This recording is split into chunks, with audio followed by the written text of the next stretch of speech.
Le magazine du 20h s'intéresse ce soir aux pièces, aux Napoléons, aux lingots d'or. Tout ce qui brille dans les bas de laine et des coffres forts. Comme à chaque fois que l'économie tremble, le cours du métal bat des records et les épargnants, petits et grands, se constituent un trésor. Tu le sais sûrement, on a eu un crash boursier sur les crypto-monnaies, c'était vendredi à partir de 23h, on en a suffisamment parlé comme ça. Mais depuis, qu'est-ce qui se passe sur les cryptos? Alors que certains commencent à être vraiment pessimistes et à dire on est baissier tout le temps, eh bien moi je commence personnellement à accumuler du Bitcoin. Faut rappeler comme que le Bitcoin est bien adopté institutionnellement. Il y a beaucoup d'États qui en achètent, qui en ont en réserve, qui adossent ça même à des obligations. Trump est pro-crypto, on le sait que lui il voulait se créer une grosse réserve aussi de Bitcoin. Donc il y a vraiment une adoption institutionnelle, donc le Bitcoin devient une réserve de valeur. Et là je te mets en dessous le graphique du BTC pour que tu comprennes un petit peu pourquoi je commence là à créer du DCA dessus et à accumuler des Bitcoins pour ensuite viser un marché haussier. Bien sûr on part du principe que ça peut partir à la baisse, encore baisser beaucoup et je continuerai d'accumuler beaucoup plus bas si c'était le cas. Mais là on est sur une zone de support comme tu le vois sur le graphique ci-dessous. Voilà, si tu apprécies ce genre d'analyse, pense à liker et t'abonner sur la chaîne du Druide. Eh bien bonjour tout le monde, bienvenue pour cette vidéo sur la chaîne du Druide. Aujourd'hui on va parler du trade du siècle. Je vous avais fait une vidéo il y a quelques temps, vous savez que je suis un swing trader, où je vous avais présenté ce trade hallucinant qu'on avait passé avec nos élèves dans l'école de Cédric Froment que j'accompagne sur LTMC. Et bien là on a une autre position, on a même deux positions dessus, mais une sur les deux vraiment qui nous fait un gros accident positif de richesse. Eh bien je vais te parler de ce trade aujourd'hui, je ne vais pas te le présenter, je vais juste te montrer un petit peu où on en est, puisqu'il s'agit de l'or, et tu le sais, c'est la ruée vers l'or. Même TF1 se met à en parler, toutes les chaînes télé, et souvent malheureusement ils en parlent quand c'est déjà trop tard pour rentrer en position, mais nous on va plutôt prendre nos bénéfices, et du coup vous allez voir qu'on est en train de surfer une énorme tendance, et ça va nous rapporter beaucoup de performances sur le track record. Et peut-être, on ne sait jamais, si ça monte encore un tout petit peu, on va peut-être battre le fameux trade du siècle qu'on a passé sur LTMC.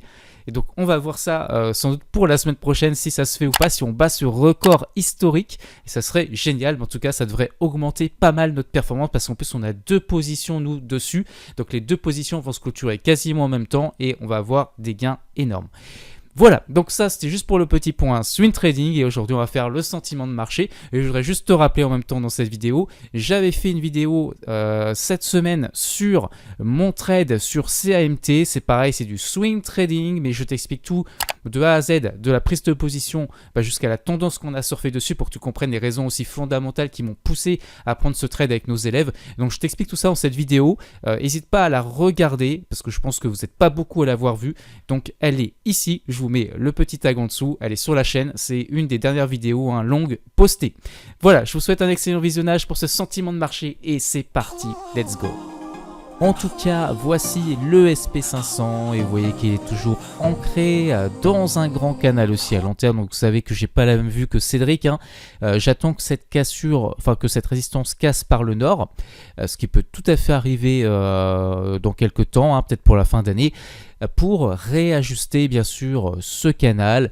Mais en tout cas pour moi, tant qu'on est sur cette résistance, eh bien c'est pour ça qu'on a du mal et qu'on bute dessus. On a eu la semaine dernière une correction baissière, et si on regarde un petit peu dans le détail cette semaine, eh bien on a du mal à repasser au-dessus. On a essayé, on est repassé en dessous. Vous voyez que là ça bute vraiment pile poil sur mon objectif en vert de revente que j'avais, pas de revente mais d'objectif de la tendance haussière que j'avais tracé il y a longtemps.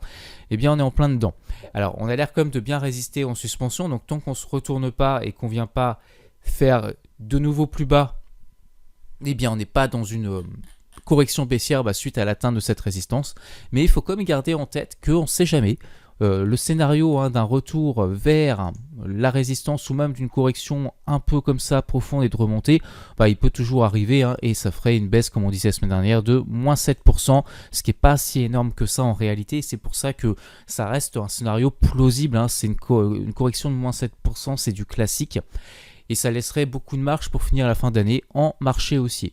Mais on peut aussi tout simplement casser cette résistance et poursuivre le marché haussier.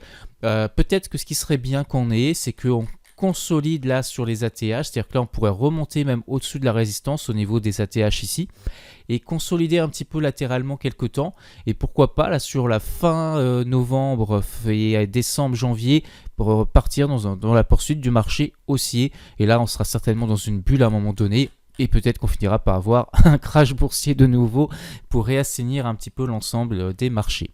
En tout cas, le SP500 est clairement bullish. Alors, quant au Nasdaq 100, on va aller voir s'il reste un peu de potentiel haussier, parce que j'ai tracé une résistance un peu plus peut-être comme Cédric, voilà, un peu plus verticale comme ça.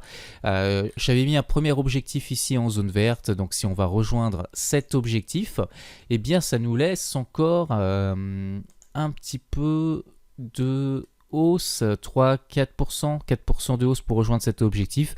Et si on va rejoindre le nord, eh bien ça nous ferait 11%.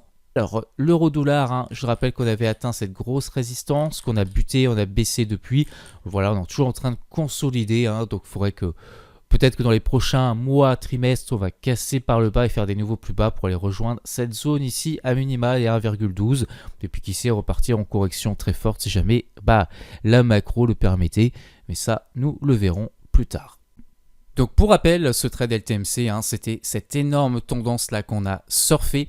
Et donc on va aller voir maintenant tout de suite l'or. Qu'est-ce que ça donne l'or? Et bien sur l'or, on a aussi un mouvement qui est parabolique, hein, que ce soit l'or coté en euros ou l'or coté contre du dollar américain.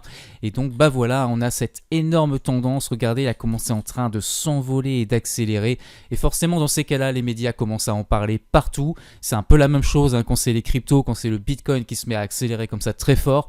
Eh bien ici maintenant nous c'est notre plan de trade qui va nous dire qu'on sortir, hein, parce que là c'est plus l'analyse technique, c'est vraiment notre plan de trade.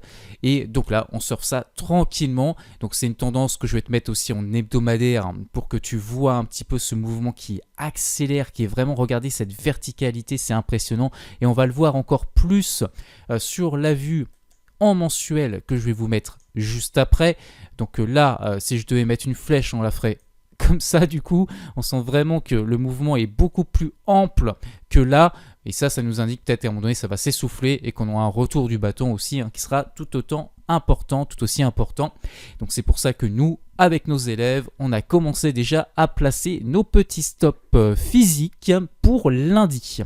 Voilà pour la ruée vers l'or. Donc je t'avais dit que je te montrerai quand même le mensuel ici pour te montrer voilà ce grand mouvement parabolique, hein. On est vraiment ici sur une explosion énormissime.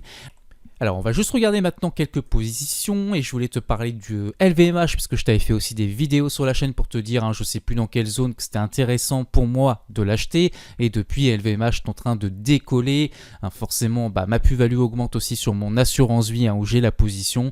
Donc tout va bien sur LVMH. Et puis il y a le secteur toujours du luxe avec Hermès dont je t'avais aussi parlé. Hermès, on est toujours, hein, sur des niveaux de prise de position.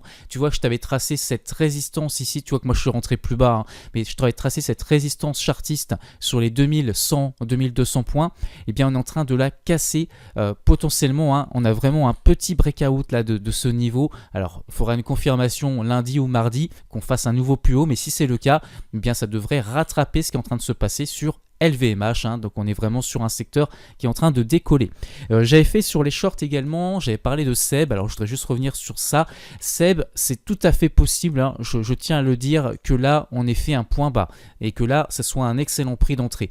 Simplement j'ai coupé ma position, je vous ai expliqué sur le short, n'hésitez pas à aller le regarder pourquoi, et je vous avais expliqué que ma zone de price power est encore bien plus bas.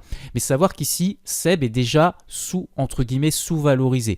Ici, en l'achetant là, j'ai une grosse marge de sécurité en plus. C'est vraiment le price power, c'est le moment idéal pour moi pour l'acheter, et ça permettrait d'avoir un rendement sur dividende encore supérieur. Mais là déjà, on a un bon rendement sur dividende, hein, sur les prix actuels. Donc je ne dis pas que SEB ne va pas repartir et n'est pas sur un point bas, je n'en sais rien du tout. Je ne dis pas qu'on va forcément aller chercher ma zone de price power.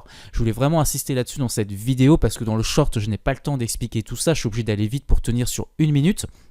Donc comme ça, tu as les explications. Et j'ai clôturé aussi ma position parce que j'avais une perte qui était ridicule, hein. Donc je préférais couper, comme ça je me dis, si ça baisse, je remettrai des liquidités, je rachèterai. Mais surtout parce que j'avais plus de liquidités et je voulais rentrer sur Michelin. Alors je sais qu'il y a des gens qui me disent que le secteur est dangereux, etc. Mais personnellement, ici, moi j'ai une zone de price power aussi. Donc j'aurais pu vous la dessiner, hop, comme ça, avec un cercle. Ici, là, pour moi, ça c'est une zone de price power et du coup, j'ai acheté ma zone de price power. Hein. Tout simplement, là, c'est pas compliqué. Donc, ce que j'attendais sur SEB, je l'ai eu sur Michelin et donc sur Michelin, j'ai racheté. Alors, bien sûr, je ne sais pas si là, on va pas aller plus bas. Hein. Je vous ai tracé un support oblique, mais peut-être qu'on va le casser. Hein. Je ne suis pas en train de vous dire encore une fois que c'est sûr et certain que ce support va tenir, mais c'est possible. C'est une possibilité, c'est un niveau d'achat en tout cas. Et si on casse par le bas, qu'on va beaucoup plus bas, je pourrais racheter plus bas. Mais déjà, on a quand même un excès baissier, hein, même si il est justifié sur le plan fondamental par des prévisions de baisse sur la partie notamment camion aux États-Unis. Toujours est-il que on a quand même une baisse très importante dessus. Donc je pense que si je prends en pourcentage depuis les ATH ici jusqu'à ma zone d'entrée à peu près, on a moins 27% hein, sur une belle valeur comme Michelin qui reste solide quand même pour les dividendes. Donc voilà, je suis rentré moi sur Michelin et depuis on est monté un petit peu, ça y est, je suis déjà en positif. Mais encore une fois, je ne sais pas ce qui va se passer. Je suis pas en train de vous dire que là c'est sûr, c'est un point bas. C'est juste pour une première ligne, hein. J'ai pas pris une énorme position, hein. C'est une petite position que j'ai prise. Comme ça, si ça remonte sur le moyen terme et que je fais un plus 20%, c'est génial. Et si au contraire, ça continue de baisser, en attendant, les dividendes vont me permettre de patienter. Je vais recevoir des dividendes, donc ça va être génial. Et puis tout simplement, je renforcerai ma position et du coup, au contraire, ma position va devenir de plus en plus intéressante et grosse avec des prix moyens de plus en plus bas. Et c'est ça l'intérêt de cette stratégie. Voilà, mais en tout cas, Michelin, de mon point de vue, pour une première ligne, c'est un bon niveau d'achat.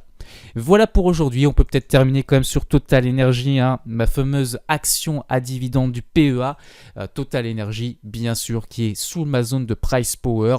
Bon en fait la zone de price power, j'aurais pu la mettre là sur les pointillés, c'est aussi une zone de price power hein, les pointillés, donc c'est pour ça que mes dividendes je les ai réinvestis, c'est pour ça que je renforce dans cette zone là aussi. Donc voilà, ça me permet de faire baisser petit à petit mon PRU qui sur l'assurance vie est très bon, mais qui est sur le PEA et un poil élevé parce que je devais être, je sais plus quand j'avais acheté d'ailleurs, mais peut-être un tout petit peu au-dessus de ma zone de price power. Donc avec les dividendes à chaque fois, je moyenne à la baisse, donc ça me fait baisser mon PRU. Puis je continue de percevoir comme mon petit rendement sympathique hein, sur mon PEA aussi, et j'en ai sur assurance vie, tu le sais. Donc voilà, ça se passe très bien également. Sur Total Energy parce que la zone tient pour l'instant, on n'est pas en train de chuter hein, vers le bas, c'est en train de tenir. Et puis si on regarde un petit peu ce qui se passe sur le Brent est stable aussi, donc là on a plutôt même baissé hein, ces derniers jours, mais on est sur quelque chose de stable sur le pétrole. Et c'est pour ça que si on a ça, hein, si on casse par le nord à un moment donné cette résistance ici, eh bien on devrait avoir Total Energy qui devrait aussi profiter d'un baril, d'un prix plus important, qui permettrait d'avoir peut-être des rentrées d'argent hein, supérieures. Mais là, le pétrole est sur une grosse zone de résistance historique, hein, même qui remonte à 2009, hein, vous le voyez ici. Donc c'est pas évident que ça décolle. Donc voilà, je vous remercie d'avoir suivi cette vidéo. Je vous souhaite un excellent week-end. N'hésitez pas à regarder la partie short parce que j'ai partagé beaucoup de shorts ces derniers temps. Et puis on se retrouve dans de futures vidéos. Si tu as apprécié ces analyses, pense à t'abonner, surtout à liker aussi, pour nous permettre d'avoir plus de visibilité dans la jungle de YouTube.